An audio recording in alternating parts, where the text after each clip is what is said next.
నమస్కారం. Star hospital సుఖీభోకు స్వాగతం. Powered by AgriGold ఆయుర్ సుఖ మల్టీ స్పెషాలిటీ ఆయుర్వేదిక్ వైద్యాలయ. ఈరోజు కార్యక్రమంలో వేవిళ్లు వేధిస్తున్నాయా, మందులతో మోకిళ్లలో గుజ్జును పెంచవచ్చా, కుర్చీకి అతుక్కుపోతే కష్టమే, అల్సర్తో క్యాన్సర్ వస్తుందా, ఇంకా సమస్య సలహా హెల్త్ టిప్.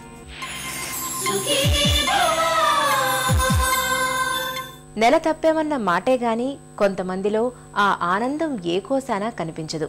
ఎప్పుడూ ఏదో ఒక సమస్య వేధిస్తూనే ఉంటుంది. ఏం తిన్నా సహించక వాంతులైపోతూ ఉంటాయి. ఈ వేవిళ్ల బాధల నుంచి ఎలా బయటపడాలో తెలియక సతమతమైపోతూ ఉంటారు చాలామంది. ఇక తరచూ రక్తస్రావం కనిపిస్తూ అబార్షన్ జరిగిపోతుందేమోనన్న ఆందోళనను కలిగిస్తూ ఉంటుంది. గర్భం ధరించిన తొలినాళ్లలో కనిపించే ఇబ్బందుల్ని ఎలా అధిగమించాలో ఇప్పుడు తెలుసుకుందాం.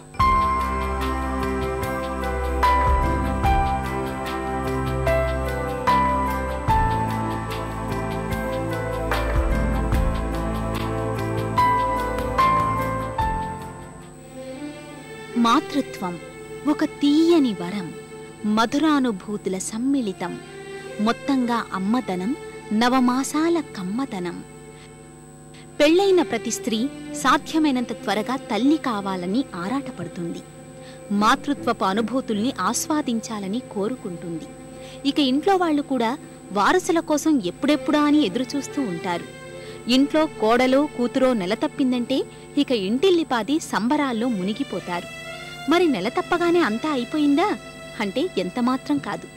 9 నెలల ప్రయాణంలో కాబోయే అమ్మకు, పుట్టబోయే బిడ్డకు రకరకాల చిక్కులు ఎదురవుతుంటాయి. వాటన్నింటినీ తట్టుకుని ముందుకు సాగాలి. ముఖ్యంగా గర్భం ధరించిన తొలినాళ్లలో గర్భిణీకి సమస్యల బెడద చాలా ఎక్కువగా ఉంటుంది. ఈ వేవిళ్ళు కొంతమందికి చాలా ఎక్కువగా ఉంటాయి. వాళ్ళు ఏమీ తినలేరు. అలాంటప్పుడు పొద్దుగులు వాళ్ళు వాంతులు చేస్తూనే ఉంటారు. ఈ వాంతులు చేస్తూ ఉన్నప్పుడు వాళ్ళ శరీరంలో లవణాలు బయటికి వెళ్ళిపోయి ఎలక్ట్రోలైట్ ఇంబ్యాలెన్స్ రావచ్చు అన్నమాట. అలాంటప్పుడు కూడా వెంటనే డాక్టర్ దగ్గరికి వెళ్ళడం చాలా ముఖ్యము.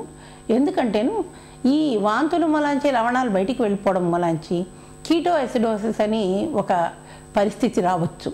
ఈ కీటోఎసిడోసిస్ సంభవించినప్పుడు బిడ్డ లోపల దెబ్బతినే ప్రమాదం కూడా ఉంటుందన్నమాట.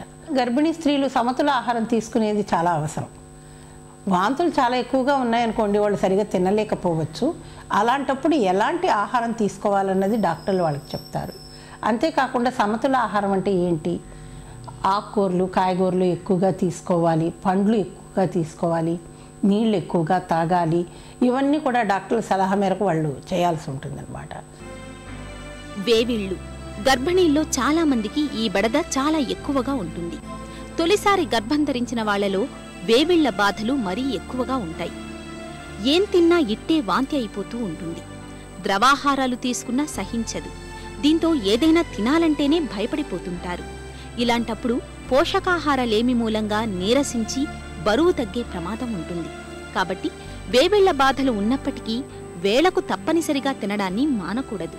అలాగే గర్భం ధరించిన తొలినాళ్లలో కొంతమందికి తరచూ రక్తస్రావం కనిపిస్తూ ఉంటుంది.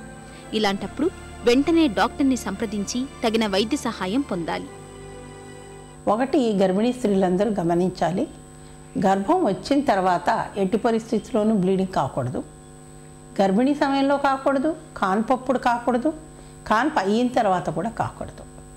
ఇవన్నీ కూడాను గర్భిణీ స్త్రీని ప్రమాదంలోకి నెట్టేస్తాయన్నమాట. కాబట్టి కొద్దిగా బ్లీడింగ్ అయితే కూడాను వెంటనే డాక్టర్ దగ్గరికి వెళ్ళాల్సి ఉంటుంది. అలా వెళ్ళినప్పుడు ఈ బ్లీడింగ్ ఎందువల్ల సంభవించింది, ఒకవేళ లోపల పిండం బాలేదా, ఇంకేదన్నా ప్రమాదం ఉందా, లేకపోతే గుండె చప్పుడు ఆగిపోయిందా, పిండం లోపల కృంగిపోయిందా, ఇవన్నీ కూడా మేము తెలుసుకోవాల్సి వస్తుంది. దీనికి మళ్ళీ స్కానింగ్ పరీక్ష చేసి చూడాల్సి వస్తుంది. కాబట్టి కొద్దిగా బ్లీడింగ్ అయినా కూడా వెంటనే డాక్టర్ దగ్గరికి వెళ్ళాలి. ఇంకొంతమంది చాలా బ్లీడింగ్ అయ్యే వరకు కూడా డాక్టర్ దగ్గరికి రారు. ఇది కూడా ప్రమాదానికి సూచికనే. ఎందుకంటే అబార్షన్ అయిందనుకోండి, ఎక్కువగా బ్లీడ్ అయిపోయారు, కొంచెం బయటకు వచ్చేసింది పిండం, కొంచెం లోపల ఉండిపోయింది అనుకోండి, అలాంటప్పుడు ఇంకా ఎక్కువగా బ్లీడింగ్ అయిపోయే అవకాశాలు కూడా ఉంటాయి. అలాంటప్పుడు తల్లి ప్రాణానికి కూడా ముప్పు కలగవచ్చు. కాబట్టి వెంటనే వాళ్ళు డాక్టర్ దగ్గరికి వెళ్ళాలి. గర్భం ధరించిన తొలినాళ్లలో చాలా మంది ఆ విషయాన్ని ఇంట్లో వాళ్లకు తప్ప బయటి వాళ్లకు చెప్పడానికి ఇష్టపడరు. ఈ రకమైన ధోరణి అన్ని వేళలా మంచిది కాదు. ఎందుకంటే కొన్ని ప్రాంతాలలో రేడియేషన్ జోన్లు ఉంటాయి. ఇలాంటప్పుడు తల్లి బిడ్డలకు తెలియకుండానే సమస్యలు ఎదురయ్యే ప్రమాదం ఉంటుంది.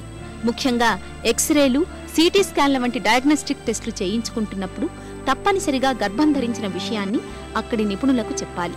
అలాగే యాంటీబయాటిక్స్ విషయంలో కూడా. ఎందుకంటే కొన్ని రకాల యాంటీబయాటిక్ మందులు గర్భిణీకి, లోపల పెరిగే బిడ్డకు హాని చేసే ప్రమాదం ఉంటుంది. తప్పనిసరి అయినప్పుడు మాత్రమే డాక్టర్ సలహా మేరకు వాడాలి. చిన్న చిన్న ఇన్ఫెక్షన్లకు సొంతంగా మందులు వాడటం ఎంతమాత్రం వద్దు. ఇదివరకే సమస్యలు ఉంటే కూడాను, అంటే మెడికల్ డిజార్డర్స్ అంటాము, ఆస్తమా ఉండొచ్చు, లేకపోతే థైరాయిడ్ సమస్య ఉండొచ్చు, షుగర్ సమస్య ఉండొచ్చు, లేదా బ్లడ్ ప్రెషర్ కూడా మొదటి నుంచి ఎక్కువగా ఉండొచ్చు. ఇలాంటి వాటికి అన్నిటికీ కూడాను వాళ్ళు ముందరే డాక్టర్కి తమ సమస్యలను విడిగా చెప్పాలన్నమాట, వివరించి. ఎందుకంటే వాళ్ళు కనుక ఒకవేళ ఇవి దాచిపెడితే వాళ్ళకు కూడా కొన్ని సమస్యలు ఉత్పన్నమవుతాయి. అలాగే ఫిట్స్ వచ్చేవాళ్ళు కూడా, ఎపిలిప్సీ అంటాం అన్నమాట, మూర్ఛ రోగము ఉన్నవాళ్ళు కూడా డాక్టర్కి మొదటి నుంచి మాకు ఇలా మూర్ఛ రోగం ఉంది, మేము మందులు వాడుతున్నాము అన్న సంగతి కూడా చెప్పవలసిన అవసరం ఎంతైనా ఉంటుంది.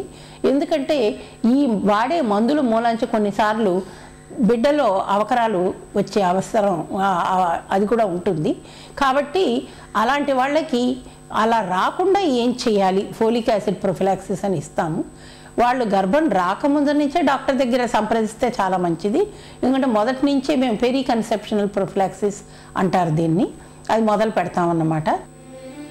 గర్భిణీ దశలో తొలి 3 నెలల కాలంలో ఆరోగ్యాన్ని జాగ్రత్తగా కాపాడుకోవాలి. రక్తహీనతను నివారించుకునేందుకు తప్పనిసరిగా ఐరన్ బిళ్లలు వాడాలి. రోజువారీ ఆహారంలో ఆకుకూరల్ని ఒక భాగంగా చేసుకోవాలి. అలాగే క్రమం తప్పకుండా డాక్టర్ని సంప్రదించాలి. అవసరమైన పరీక్షల్ని తప్పనిసరిగా చేయించుకోవాలి. వేవిళ్ల బాధలు ఉన్నాయని తినడం మానకూడదు. ఉపవాసం ఎంతమాత్రం మంచిది కాదు. థైరాయిడ్ సమస్యలు ఉన్నప్పుడు మాత్రల వాడకాన్ని ఎట్టి పరిస్థితుల్లోనూ ఆపకూడదు. అలాగే మందుల వాడకంలో తప్పనిసరిగా డాక్టర్ సలహా తీసుకోవాలి. ముఖ్యంగా సేఫ్ యాంటీబయాటిక్స్ మాత్రమే వాడాలి. ఈ జాగ్రత్తలు గర్భిణీ ఆరోగ్యాన్ని భేషుగ్గా ఉంచుతాయి.